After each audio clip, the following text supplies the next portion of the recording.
Work. Work. Work. Move it. D-D-D-D-da. Work. Work. Work. Move it. D-D-D-D-da. Work. Work. Work. Move it. D-D-D-D-da.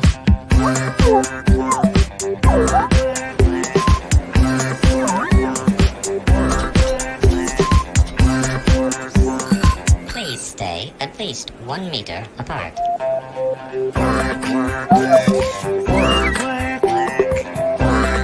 Move it. D-D-D-D-da.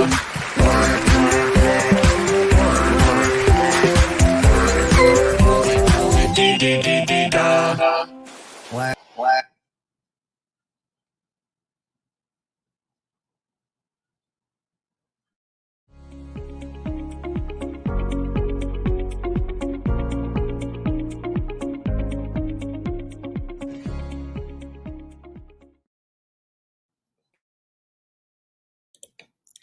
Welcome. Thank you all for being here today.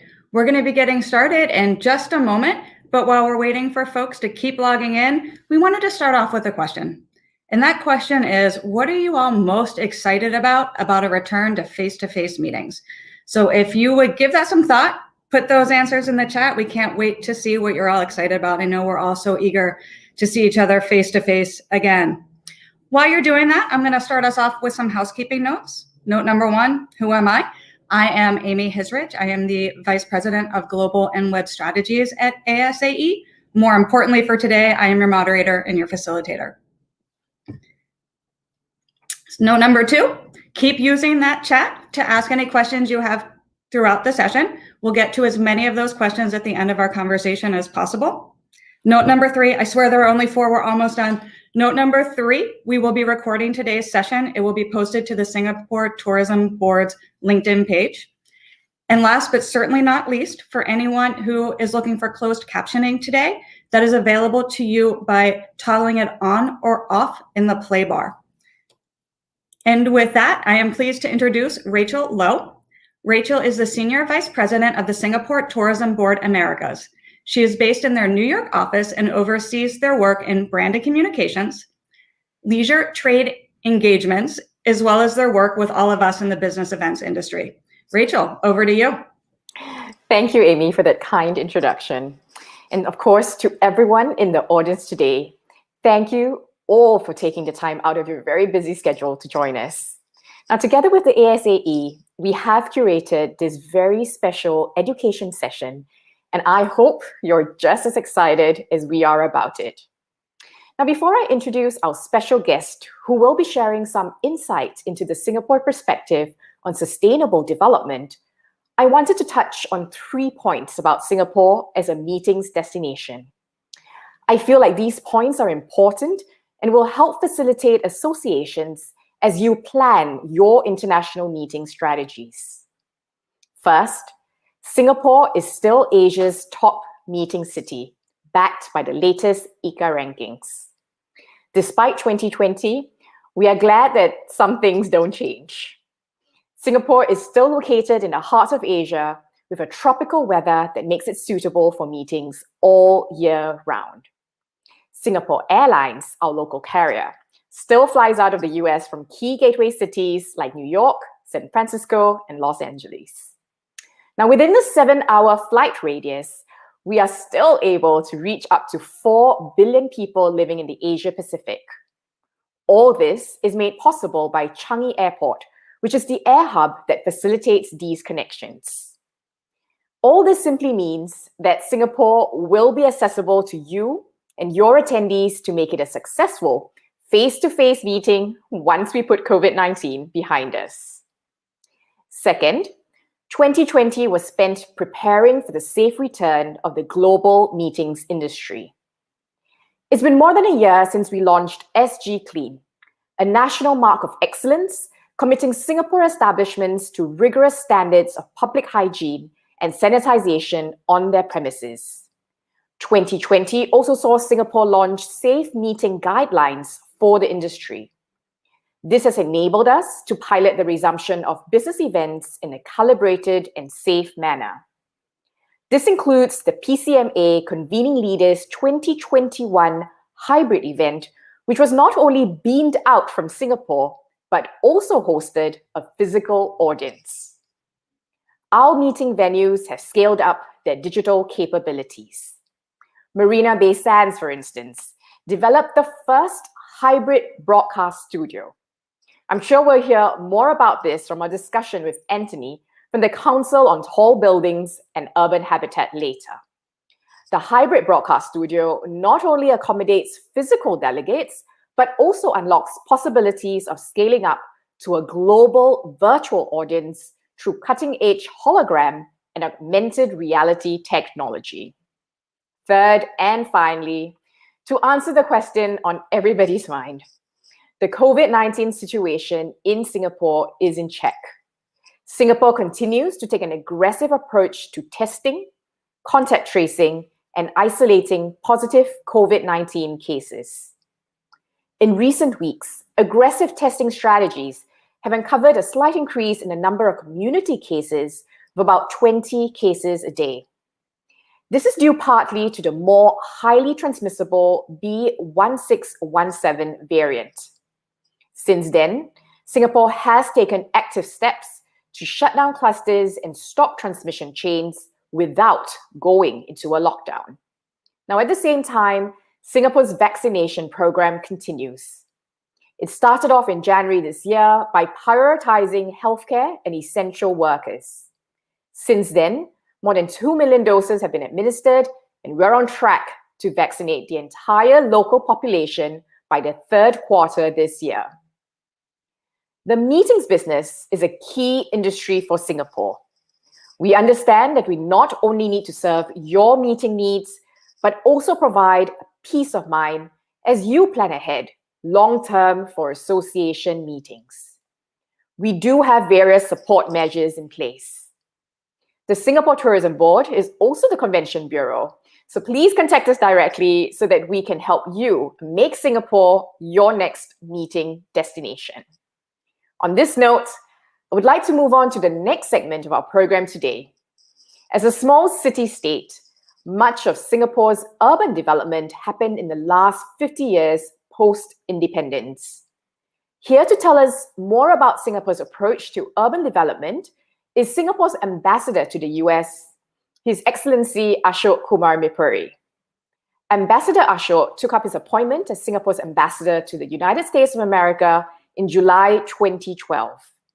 As a career diplomat, he also served as ambassador to Indonesia, High Commissioner to Malaysia, and High Commissioner to Australia. I would like to welcome Ambassador Ashok Kumar Mipuri to share more on Singapore's efforts in sustainable development.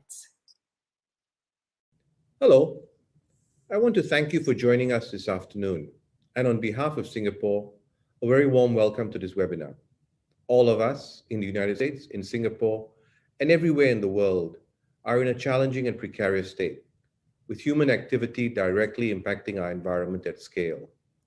Even as we deal with the issues of the pandemic, our concerns about the environment remain critical and foremost. We must build towards a world of sustainable development. In having the opportunity to offer some opening remarks at this event, I would like to outline some of the ways that Singapore has approached sustainable development since our political independence in 1965. Singapore is a small island city-state with finite land size and limited resources, and we are acutely aware of our existential vulnerability to nature and climate. Long-term sustainable development has and will always be a critical consideration for Singapore, our government, and our people. Before climate change became a critical global priority, Singapore was known as a garden city with verdant parks, tree-lined streets, and green walkways. You may have seen images of Garden City Singapore in many photographs and movies. More recently, we have started to think of ourselves more as a city in a garden, which may be just a reordering of words, but is actually quite a fundamental change to put sustainable development at the core of our economic and social policies. With a growing population, it is necessary to balance the infrastructural needs of a cosmopolitan city and a dynamic workforce with the priorities of environmental protection and social objectives. Today, almost half of Singapore's total land area is dedicated to public green space, which is remarkable considering the size of the country, 280 square miles, 60% of New York City, and a population of almost 6 million. Faced with natural constraints, Singapore had to find creative solutions. Singapore is the only country in the world to have a net zero vehicle growth rate, a policy implemented in 2017. Carbon emissions have been taxed since 2019. With limited water resources, Singapore is one of the few countries in the world to have closed the water loop completely and to reuse every drop of water repeatedly through a national technology and infrastructural system called New Water, a direct response to our scarce water resources. In 2020, Singapore pioneered the world's first novel foods regulatory framework, a coordinated public policy push towards sustainable and climate-resilient food options, which allowed Silicon Valley-based company Eat Just to launch the world's first lab-cultured chicken meat in Singapore. Undoubtedly, this and other ideas can contribute to Singapore's ambitious goal to produce 30% of our own nutritional needs by 2030, a significant challenge given our limited size and urban population. This focus on sustainability also extends to tourism. Many buildings that feature in Singapore's futuristic skyline are built on biophilic design principles, taking a lesson from nature to improve urban life with green wells to cool the structures, improve energy efficiency, and reduce the urban heat island effect. The iconic Gardens by the Bay, which has served as a backdrop to memorable movie scenes, has futuristic super trees embedded with environmentally sustainable functions, including photovoltaic cells to harvest solar energy for the light and sound shows, as well as an integrated cooling system for climate control conservatories. The Singapore Green Hotel Awards is well supported by the local hotel industry. For example, Park Royal and Pickering is a prominent downtown hotel that adopts a hotel in the garden concept with a facade clad in 15,000 square meters of greenery and a natural light maximization design that further serves to reduce energy and water consumption. In 2013, the Singapore Tourism Board launched sustainability guidelines for the meetings industry, which guides key industry players, including event organizers, venues, and even audiovisual suppliers. The supporting food and beverage industry has also stepped up. Another example, Labyrinth, a Michelin-starred contemporary restaurant, has built its menu around local produce advocacy and was presented the Flor di Cana Sustainable Restaurant Award at Asia's 50 Best Restaurants this year. Native, a bar ranked number 18 on the world's 50 best bars, is committed to using only regional spirits and locally sourced ingredients. These examples highlight Singapore's journey towards sustainability. Building on these efforts is a movement that we call the Singapore Green Plan. Under the Singapore Green Plan, we are committed to developing our green economy and achieving real goals like planting 1 million more trees across the island, reducing landfill waste by 30% by 2030, ensuring that all newly registered cars are clean energy models starting 2030, and helping at least 20% of our schools to be carbon neutral by 2030. Additionally, we are strengthening Singapore's commitments under the UN 2030 Sustainable Development Agenda and Paris Climate Accords towards long-term net zero emissions. Singapore's drive towards sustainability is a long-term journey, with short-term milestones, and success will ultimately come from engaging everyday Singaporeans to make the green choice. Only then can we meaningfully integrate society, economy, and the environment in a sustainable city of the future. We welcome our friends from around the world, including you, to join us on this journey. Thank you for your attention. And we are back. With those inspiring words, I'm pleased to introduce Dr. Anthony Wood. Dr. Wood is the Chief Executive Officer of the Council on Tall Buildings and Urban Habitat, and he has been there since 2006. He's responsible for the oversight of the council, which has offices in the US, China, and Italy. He is also a research professor in the College of Architecture at the Illinois Institute of Technology and a visiting professor of tall buildings at Tongji University, Shanghai. He's a UK architect by training, His field of specialty is the design, and specifically relevant for today's session, the sustainable design of tall buildings. Prior to becoming an academic, Dr. Wood has worked as an architect in practice in Hong Kong, Bangkok, Kuala Lumpur, Jakarta, and the UK, all between 1991 and 2001. Lastly, he has been the principal investigator for numerous funded research projects. Welcome, Dr. Wood. Anthony, thank you for being here. Hi, thank you. You ready? I'm going to ask you a bunch of questions. I'm ready. I'm totally ready. Okay, great. First up, I know you have deep experience with both Singapore and sustainability, but if we could start with having you just give us some overview, table setting, context about the Council on Tall Buildings and Urban Habitat. One, it's going to be a multi-part question. So organizational objectives, number one, your approach to meeting planning prior to COVID, number two, and if you could just touch on any aspects of sustainability relevant to your strategy or initiatives prior to COVID.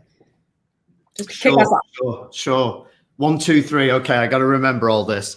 Well, first of all, I mean, the Council on Tall Buildings and Urban Habitat, CTBUH, it's quite a mouthful, but we're the worldwide trade association for all those who are building future cities. We were founded in 1969, so this is our 52nd year. And so our members really are across the whole industry. The funders, owner, developers that are building these buildings, the architects that are designing them, engineers engineering them, landscape architects, curtain wall providers, everybody in the whole industry across the whole world. So we've got about 2 million people plugged into our network around the whole world. And moving on to events, that was question number 2. Moving on to events, we had 2 large conferences per year. We have our big annual conference in the fall, somewhere around the world, in a major dense city somewhere around the world, and then we have a slightly smaller conference which is focused around our award-winning projects and innovations, which typically is in Chicago in the spring. So those are the 2 major conferences. And I mean, to kickstart how COVID has impacted things, I think we're going to talk quite a bit about sustainability. But you know, I know there's a lot of association executives and people from the association will joining this webinar today. So just to put this in context, last year we as an organization were looking at $7.5 million revenue in January, February, and that actually dropped to less than 2 million because of the cancellation of these 2 conferences. Those are our major fundraiser of the year. They largely fund the other 50 weeks of our operation. And so, and I suspect that is not an unusual situation in the nonprofit world in 2020. Agreed. You're actually leading me into a question that we had prepared for later, but I'm going to switch this up just a little bit and then circle back because you're talking about the decline in revenue. And one of the things that we are seeing a lot these days are other associations that have likewise felt that decline from meetings revenue and also sponsorship revenue by not having those face-to-face exhibitor or partner opportunities at their live events. Can you talk about any lessons learned you've had over the past 12 to 18 months relative to partner engagement or sponsor ROI? Sure. I mean, that requires me to get into a little bit of detail about what we did. So our awards conference was scheduled for April, and here in Chicago, and March, just a month before, we made the decision that we had to cancel that conference or postpone that conference. And as I said, that conference was focused around our award-winning projects. And so the initial plan was to move that into Singapore. We were planning to be in Singapore for our conference in the fall. And of course, back in March last year, it was like, well, for sure, we'll be able to have a conference in Singapore in the fall. So we moved the awards conference into the annual conference. Then, of course, it became apparent that we couldn't have the annual conference anywhere. No one would be able to travel. And so then we ended up postponing both those events into this year. But what we did do last year, in the absence of being able to hold these physical events, we held a hybrid event. A rolling 24-hour live program that started in Singapore, moved on to London, and finished in Chicago. So it was a little bit like if any of you remember Band-Aid, Live Aid, sorry, in the 1980s. It was Singapore handing off to London, then handing off to Chicago. And so we learned a lot through that. And I think, Amy, I know we talked earlier, and you want to talk quite a bit about hybrid events and the lessons coming out of hybrid events. But that did, there were issues because we set this up for physical, for the people in those 3 cities, and then virtual joining for other people around the world. And as it happened, we weren't able to have the physical element in London. We weren't able to have it in Chicago, but we did have a physical element in Singapore, albeit for reduced numbers. And but there were some issues that were created around that. All right, we'll get to those issues in a second. I'm going to take us back to, you mentioned you were planning on having your 2020 meeting in Singapore. What led you to choose Singapore for that meeting? Well, I feel I need to dampen down my enthusiasm for Singapore, because it's going to seem like, because the Singapore Tourism Board is involved in this webinar, that I've been primed for it. But I even with damped down enthusiasm, I can tell you that for our organization, the Council on Tall Buildings and Urban Habitat, there's no better place on this planet for a conference than Singapore. And as I already said, we hold our conference somewhere around the world every year, and our choice of city is driven by, it's got to be, a first world city. It's got to have the facilities, but equally, it's got to have reason for us to go there linked to our mission. In other words, it's got to be developing urban density. It's got to be innovating in terms of how, thinking about cities of the future. And there is quite simply no better place on this planet to see that than Singapore. I mean, Singapore for 30, 40 years has been doing things on the sustainability level that other cities are now starting to talk about and wish that they could do. And I know this personally because I started my career as an architect in Asia. I bought a one-way ticket out to Hong Kong when I was 21, and over the next 10 years, I worked on high-rise buildings in Hong Kong, Bangkok, Jakarta, and Kuala Lumpur. I didn't actually work in Singapore, but went to Singapore many, many times. So I've seen its development over the last 30 years, really.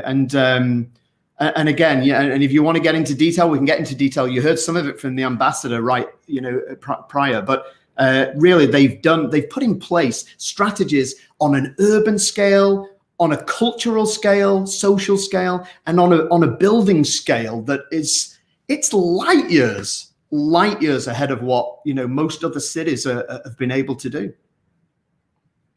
No, that's great. Thank you for sharing that. And I want to talk about the future of cities if we have time at the end of this. So I'm just hoping that we get a chance for that, because you have some really, really interesting thoughts on that. You did mention both hybrid and what I'm going to start to mention as regional hubs. You had mentioned the 24-hour rolling events that we're going to go from place to place. We're hearing so much about those throughout the past 12 to 14 months. Can you talk about thoughts that you had based on your experience with that, and how you're looking at potentially those two strategies into the future? Sure. It's a difficult subject. There's lots of pluses and negatives. By the way, I think there are a lot of pluses to the virtual events. Okay, so we pivoted to this virtual conference last October. And it was quite successful. We got 700-800 people from around the world attending, our members. We typically have 1,200 at our event, our physical event. So it wasn't quite as well attended as that, but it wasn't bad. And part of the reason I think it was successful, because we launched this in, say, June or July, and we were ahead of the curve. In other words, people in June, July last year were, how the hell is life going to evolve? How the hell is business and events going to evolve into the future? So we were a little bit ahead of the curve in terms of, we're going to have this virtual conference. It's going to be a rolling conference across these 3 cities. And I think there was an excitement that built up, and people committed to it kind of early. Just jumping to now, we don't believe we can have the physical event anywhere. It just so happened it was meant to be Singapore. So it was meant to be last fall. Then we moved it to this fall. And now we're making the decision that we have to move it to next fall because we don't feel it's the right thing to do to have the physical event, because our members are all around the world. Yeah. And certain countries, you know, are maybe ahead in their vaccination programs, but we don't feel it's the right thing morally to take our members to any place this fall, given where we are with COVID. So so we've made the decision to postpone there, and right now, so now we're talking about doing another virtual conference this coming fall, and it's completely the opposite of where we were this time last year, where we were ahead of the curve. We capitalized because no one else had yet quite done it and people were interested. And now, you know, everybody's kind of zoomed out, Zoom fatigue, virtual conference fatigue. And, you know, and so we're beginning to think maybe we could do a series of local regional events that are connected together with virtual attendance. Sorry, Amy, by the way, I'll pause, but that was a long way around. I was going to tell you some of the lessons we learned from last year, but I just had to set the context for, you know, the virtual against regional. Should I go into some of the lessons we learned last year, or have I talked too much already? No, please keep going. You're making my job easy. This is great. Okay, sorry, I tend to be a bit of a motor mouth, but you'll cut in if I go over. But so we had this event last fall, and as I said, the plan was it would be 3 regional physical events: Singapore, London, Chicago. With just a few weeks to go, there was no way we could have physical gatherings in London or Chicago at that time. This is early October, but we did go ahead with Singapore. However, and this has nothing to do with Singapore, it could have been anywhere, the same thing would have happened. We found there were a major problem with the hybrid event, and that was because we could only have 50 people in attendance at that time. We you know, one of our owner developers in a prominent tall building in Singapore stepped up with an auditorium and they donated the space. And so we got 50 people in attendance. We got all the speakers in attendance. But the problem was this: the speakers presented to the 50 people in the room. They did not present to the 700 people that were attending virtually. And we didn't see that happening. We thought it would be, you know, we had all the technology, we had all the video and everything, but you know, the people were presenting to the people that they could see in the room. And, you know, inevitably some of the sessions went over, you know, and it was and the chair on site at the time handled it well. It's like, well, we're finishing this session 10 minutes late, so we'll just extend the coffee break 10 minutes late. And, you know, you guys come back. And that was fine for the 50 people who knew what the hell was going on. It wasn't for the 700, especially those who are like, oh, I'll catch such a session. And then they log in and the session hasn't started. And it's like, oh, this conference isn't happening, we'll go away. So there were a lot of logistical problems. We learned from it and we could do it better again. But in the meantime, I think the appetite for purely for virtual events is really waning. And I think that's a concern to us all. What I love about what you're saying, and what I hope we can get a little bit more into, and what I hope the audience is taking away from this, is that you're being very intentional about how you're thinking about both hybrid and regional. So we've heard these terms so many times over the last year, and I hear so many people say, well, we're just going to move into hybrid events. And I don't think many organizations think about the examples that you've just shared of, does the hybrid event mean that people are seeing the same content from a physical location and a virtual location? Does it mean that there are 2 totally separate meetings happening and you have to plan for the engagement strategies, both of those separately? Or does it mean that people are predominantly presenting to that room and it's just being shared online? So I'd love to get your thoughts on how you as an organization are defining hybrid as you go forward. Well, just on that last bit, I'll say we're making it up as we go along, like everybody else, being quite honest with you. We don't know for sure, but if we look a longer term, you use this term hybrid event. I think, you know, in another year or two, like we're definitely going to back to Singapore. There's no question about that. And by the way, part of the reason I didn't want to do Singapore this year is because I don't want to waste Singapore. I'm not going to waste Singapore with a 500-600 people conference. You know, we were actually going to step it up in Singapore from our typical 1,200 to 2,000. We'd booked the Marina Bay Sands. It was going to be a move. We typically have it in a 5-star hotel, but we'd move to a convention center ready to step it up. We only go back to the same city every 10 or 15 years. I'm not going to waste Singapore, you know, with a 500-600 people event. So we're going to have that next year. But so for next year or beyond, and I want to come back to some of the advantages of virtual. The way I see this working is we will gear the conference up to our full 8-track keynote, 8 tracks, 3-day, 200 speaker physical, 1,200, 2,000 people physical attendance. And so the people will be presenting to 400, 500 people in the room, but then we will capture that and, and project that virtually live for people around the room. So there's no, if you've got 500 people in a room, then there's an audience to kind of present to. I think where we've got to be careful is when we get caught between two things, when we get caught between a small audience and a big virtual audience, and it falls a little bit flat somewhere in the middle. But let me just say some of the advantages of virtual events. This is our learning, okay?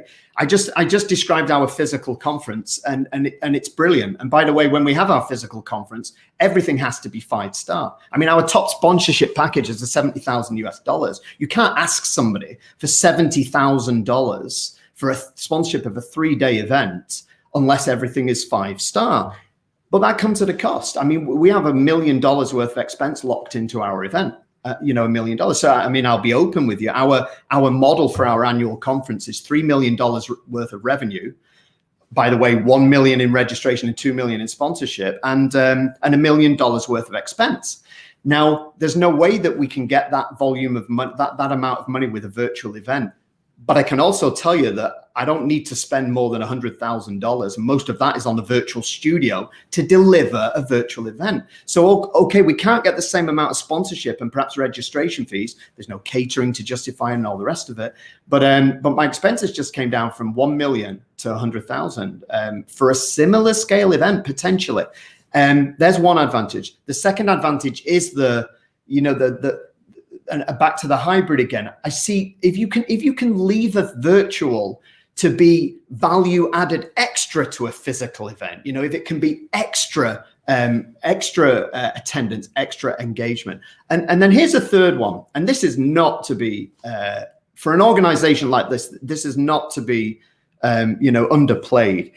Before COVID hit, one of the big things we were struggling with was how to capture the presentation content for our website.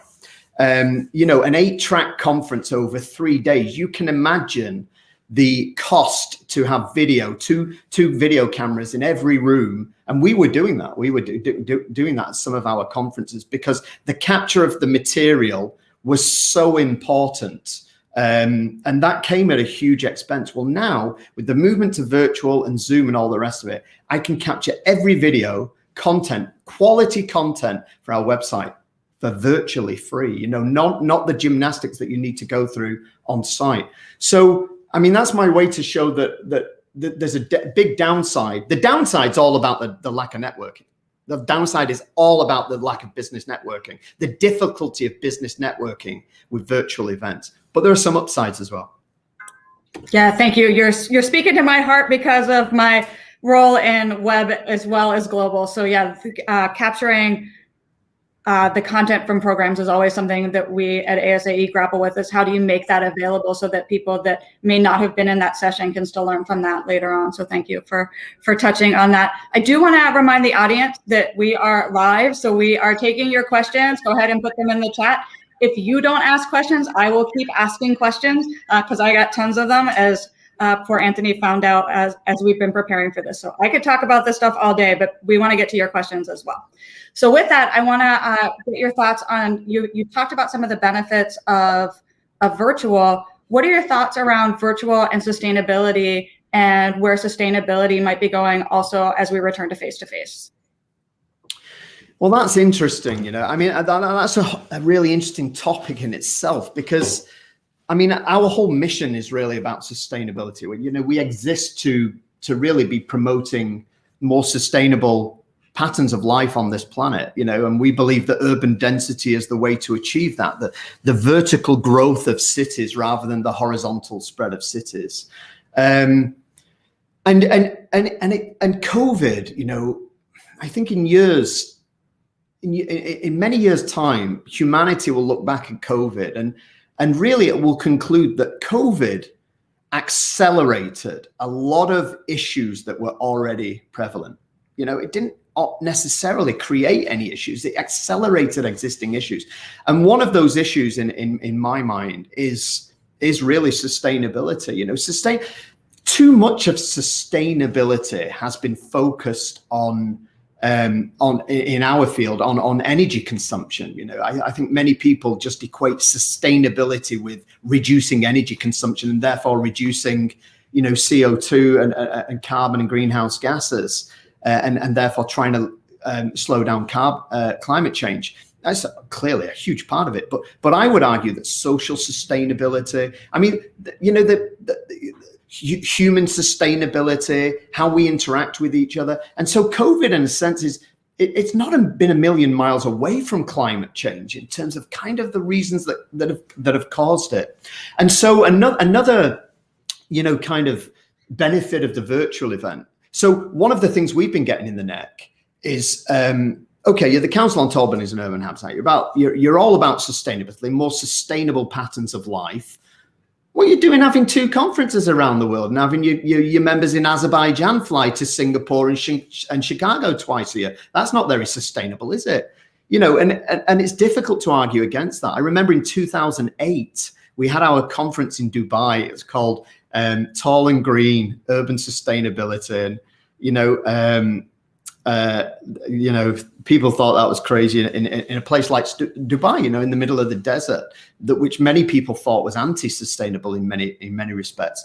But I remember at that conference, that was the first year that we bought carbon offset credits for every delegate, you know, because of this issue of, you know, the airline industry and you know, production of greenhouse gases through travel and through having the meeting event. So so that's something we've been grappling with, and we didn't have an answer to it. But now I'll tell you what we're doing moving forward.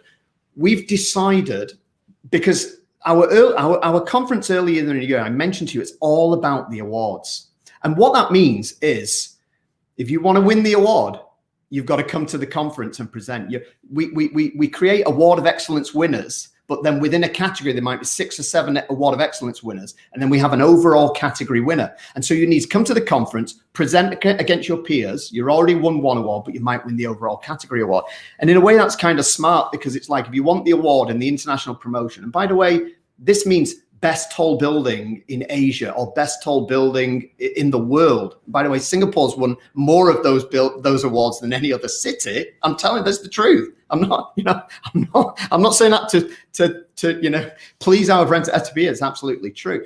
And so these people, it's a different dynamic to the fall conference. It has an energy and a dynamism. You know, the fall conference is like, should we attend the council conference this year? Whereas the early conference in the spring, it's like, well, we have to. So we've decided that will remain 100% virtual event moving forward, and we will put our efforts into the fall conference being physical.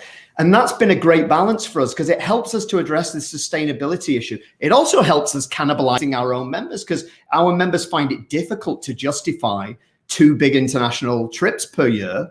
And so coming out of COVID, I've said there's lessons in terms of virtual and hybrid and physical, but it's now going to drive our strategy, where the first conference in the year will be 100% virtual, and the big fall conference will be physical plus virtual. I'm not even going to say hybrid. It's going to be physical plus virtual. And that helps us to address the sustainability issue as well around that. Well, and what I also love is that you're being so clear in it's physical plus virtual. You're not even using the word hybrid, to just get that murky term sort of out of our lexicon, because we're using it in various ways. So I think that's great.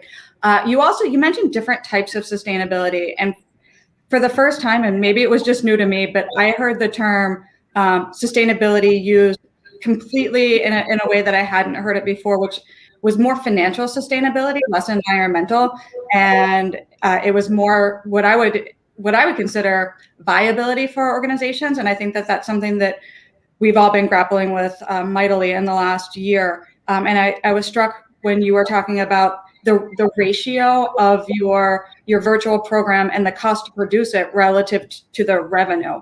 So I'm just wondering if you had seen other opportunities around meetings where there was a similar potential financial either offset or upside that meeting planners can be either taking advantage of or thinking about coming out of this. Again, we're all trying to make up from some huge financial losses here over the past year. So trying to pick your brain on ways that you guys have seen be effective.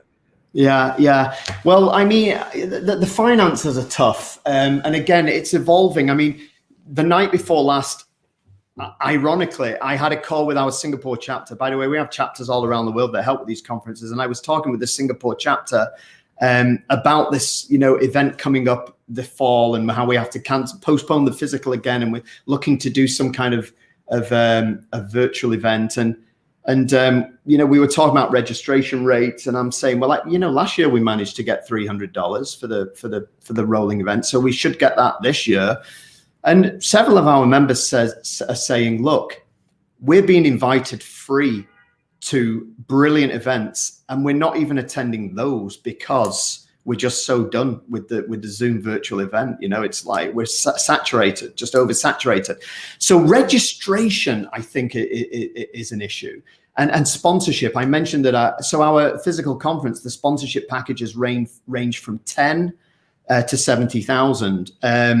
With this conference next week that we're having here, the awards conference, we had to drop that massively. The packages ranged from 5 to 20,000, 25 maybe for the app sponsor. But I can tell you that we got 50 sponsors and we've made just short $480,000 worth of sponsorship. So each sponsor is sponsoring on average about $10,000.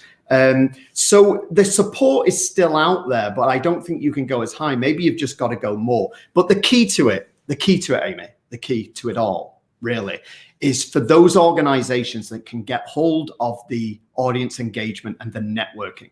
So, I'll share with you some of the ideas that we're thinking about going into this fall's conference. One is we want to start soon with a call around a design problem. We want to start to link our members together. So typically we have a call for papers. And like most organizations, and you put in an idea, you present a paper, we produce proceedings, stand up and give a PowerPoint. Well, we're looking to not do that with this conference. We're looking to create potentially teams to solve a problem. We're even thinking that chapters will set themes, regions, because this conference is going to be rolling across the regions, and another region will form teams to help solve it. So what are the issues? The post-pandemic office is an obvious one, but there's so many other things that we're seeing, the take-up of mass timber in high-rise buildings, green walls. My PhD was on sky bridges, developing vertical, bringing in the horizontal. By the way, again, Singapore has all these things. And there I go, Singapore again. But So what are the issues in each region? Now that might sound a very content-driven thing. It is, but it's also strategic, because if we can get people excited about that, then the conference starts in a month from now, because they're forming these teams, they're coming up with proposals, ideas, they're getting other people excited, and suddenly the conference is the end result. This 2-3 day conference where all these teams, largely in competition with other teams, are presenting their material that started 6 months before, rather than just, day one of the conference is the start and you consume material, you consume information. So that's one idea we've had. Another idea is trying to replicate some of the serendipitous connections that happen at a conference. I mean, it's dead simple. We all know, it's like, the coffee break or the lunch break, you go and get your plate of food, you go and sit randomly at a table, there's 7-8 other people, you get struck up in conversation, you make connections, it leads to other business, or it leads to stuff. And you can't do that when you sat in your bedroom watching a Zoom screen, but maybe you can. So we have this idea of actually the breaks being perhaps the more active sessions where you make your coffee just before, and then you get put into a virtual room and a moderated discussion. One of our leaders moderates the discussion, and trying to replicate what happens physically. And the final thing I'd say is I think this is really important. This is something we've learned. It's too easy to slip to pre-recorded material. and pass it off as, and it's easy to pass it off as live as well, by the way, short of holding up a newspaper and saying, hey, it's today, you can We really are live. We really are live. We are live. It's 4:44 No, Eastern.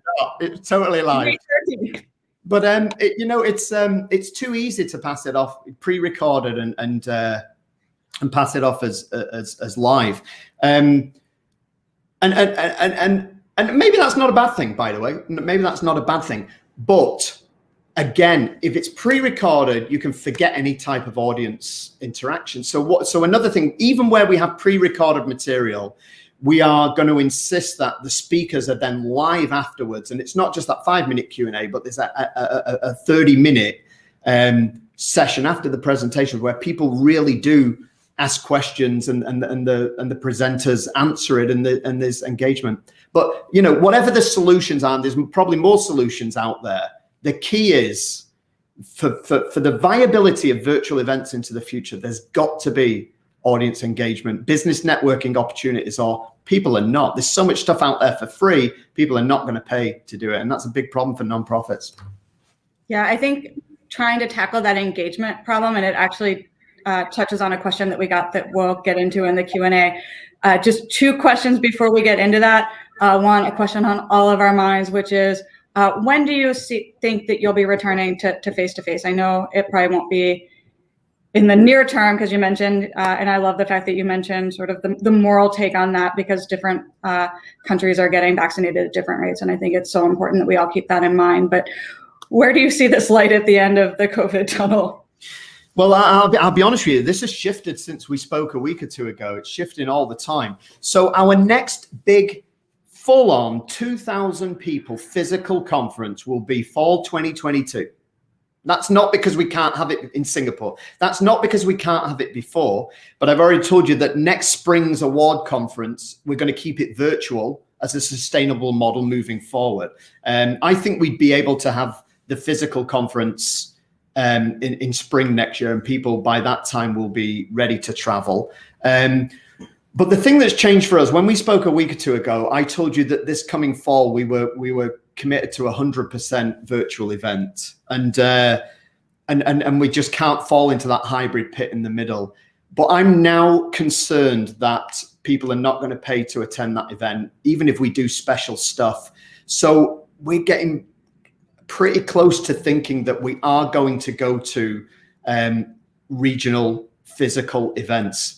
Singapore, by that stage, will be able to get 200 people in a room. So will Chicago. Now we've got an office in China. By the way, the whole of last year, we had 1,200 people across 7 events in China. That was amazing. We're all locked down. We're not even allowed to leave our house. And whilst all this was going on, China, where this thing started, they're having our China office organizing events for 200 people. And there's a lot of propaganda around that. It's like, oh yeah, they're hiding. These are people I know. They're our members. They're my staff, having these events at the top of tall buildings. It was incredible. So we are really thinking that we will go to regional events. And so, if we take our chapter in London, we've got a chapter in London, we've got a chapter in Paris. So that there might be by October, the facility for the French to go to London or back again. So, but at the very least, it would happen within the UK for travel within the UK. And final thing I'll say on that, I'll tell you what's influenced this latest thinking. It's the reverse of what I said last year, where we were this time last year. Let's do a virtual event. No one knows what the hell they're doing. Come on, let's capitalize. We'll get hold of it. We'll announce it. Council, we're doing this virtual event. It's going to be brilliant. It's rolling across the world, and everyone's like, yeah, that's where we need to go. And people signed up early. We got sponsors. We got all the rest of it.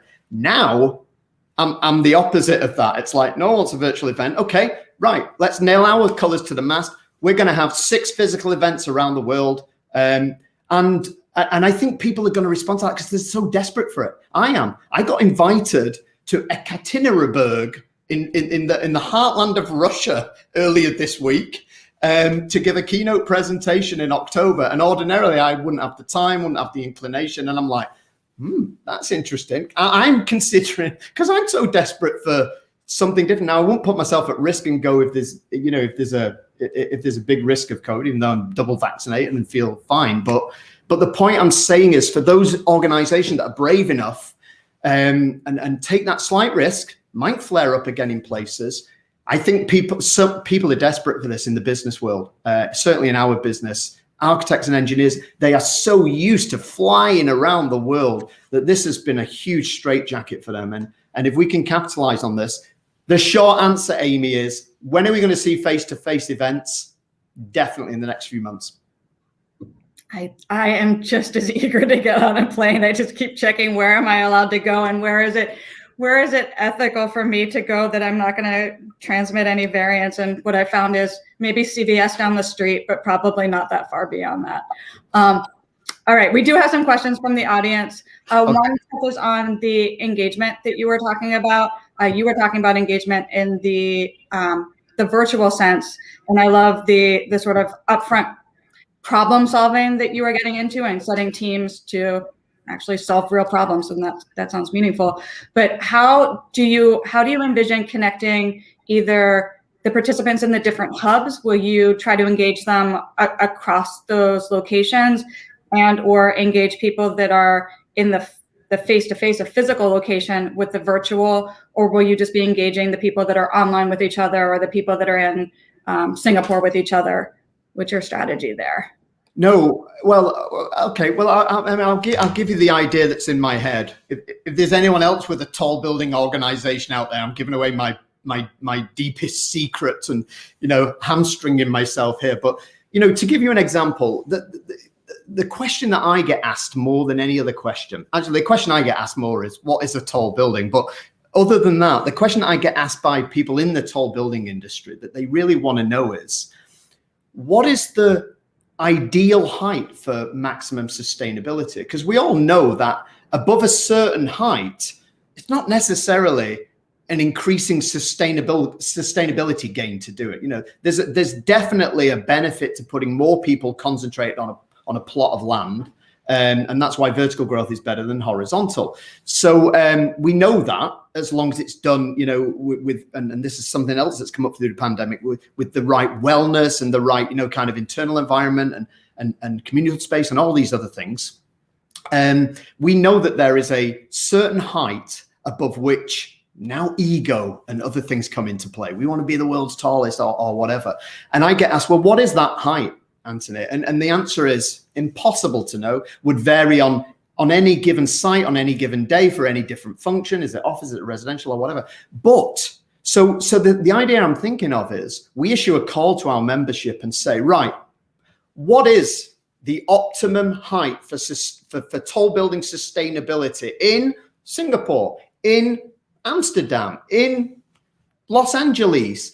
And then we put that call out to our members, and we get our members to engage. So we put multidisciplinary teams together, one person, 2 architects, 2 engineers, 2 owner developers, to really not necessarily come up with an answer, 64 floors, but to engage in the subject and think, well, you need to think about this, you need to think about that, you need to think about the rest of it. And then the conference becomes the presentation of that. And the point that I was making is the connection between people begins in a month's time, because they have to perhaps have 6 sessions to kind of eke this out. And of course, it requires their time commitment. It requires them to, volunteer that. But if you get the right topic that people are interested in, that's important for your industry, they'll volunteer that time. And then at the end of it, it's like, and who knows what the findings would be. We also talked about this maybe being presented to, COP26, which is a very important climate change conference, which is happening this fall as well. And so in giving you that example, and it might be not just that one topic, there might be 6 topics, but in doing that, it captures people's imagination. We connect them in advance. We connect them at several times. We facilitate all that. And the risk in, will people attend this conference? Oh my God, are they going to pay? That's gone away because they're already engaged. They're engaged at regular points before we gather them all in a virtual or a physical room. So that idea is getting a lot of traction, and actually the majority of the questions that we've had are about the logistics of how you're doing those connections, how people are submitting the problems. So in the interest of time, what I might suggest is that maybe we connect with Anthony after, try to get all of those answers and share that back out with folks as a follow-up from today's session, because it looks like we could probably do another hour just based on what I'm seeing, just on how you're doing that piece. So that's getting a lot of traction out there. A question on a different topic, but I actually think the answer might be the same, is how you maintain momentum in between your different events. Sorry, I just missed that, Amy. Maintain momentum across what? The different events. So if you have multiple events per year, how do you maintain the internal momentum for your teams, but also member participation momentum? Well, I'm not quite sure the gist of that question, but I mean, we have these 2 conferences per year, and I've already explained that they're going to be different moving forward. One's around the awards, one's around the annual conference, and the annual conference is focused on a theme. You know, like I said, in Dubai 15 years ago, we did the tall and green. More recently, we did humane tall buildings. When we were in London, we did how do you build tall buildings in a historic fabric. European cities are not the same as American cities. So we have a theme. And, but we, you know, one of the advantages, it might be the same with everybody. We're not a professional affiliation. No one needs to be a member of our organization. We don't give them, you know, letters after the name like a lot of nonprofits. We're caught in between that professional affiliation organization and a trade association, I guess. And that might seem as if we're falling between 2 camps, and it's a bit tricky. But one thing I've learned in my 15 years in post is we've developed a really loyal membership, you know, who kind of love what we do. And it's partly because it's multidisciplinary. It's not all architects in the room, you know, it's the owner developers as well, the funders, the people at the top of the food chain. And it's truly global, you know, global. And so, you know, prior to COVID, if we announced a conference wherever, Shenzhen, Dubai, Mumbai, Hong Kong, Singapore, Chicago, New York, these are all places we've had our conferences in the last 10 years. We sell our conference out. We've never not sold out a conference at 1,200 people 2-3 weeks before, because our members get it. But I would honestly say that at least 50% of the motivation for that's the business networking. It's not just consumption of information. It's the business networking, because it's the top people in the room. You know, it's the top people in the room that are, and that's the key thing about getting everybody in the food chain. No, that's great. I think that addressed their question. They'll let us know in the chat if it didn't in the remaining 3 minutes. You know, I can't let you go without asking this last question. You know it's coming. In 3 minutes or less, what do you think the impact of COVID has been on cities and urban habitats overall? Where do you think we're going?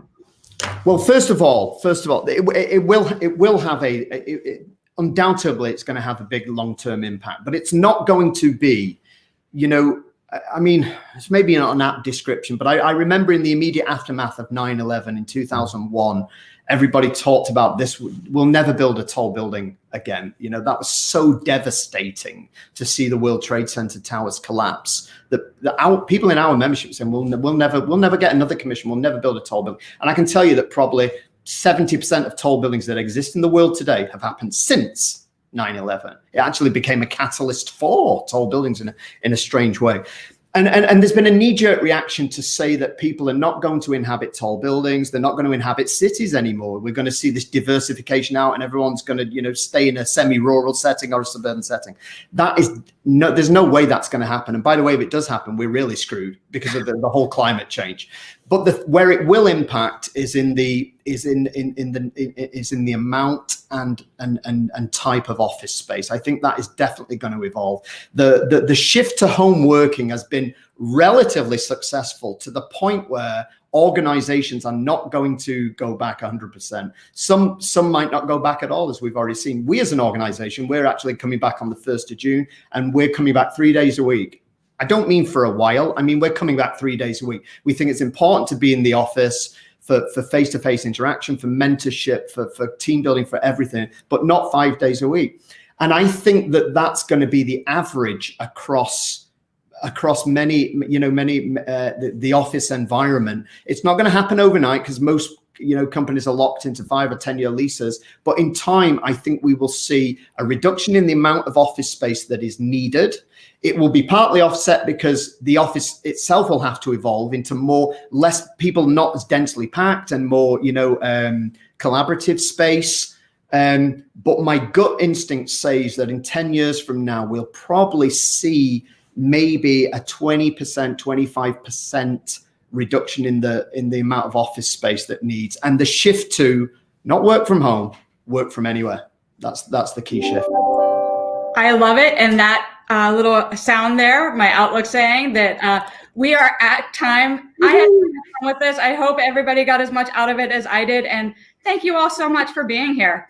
Anthony, enjoy the rest of your day. Everyone, we will follow up with answers to the questions that we didn't have time to get to. So thank you all so much. Enjoy the rest of your day. Thank you.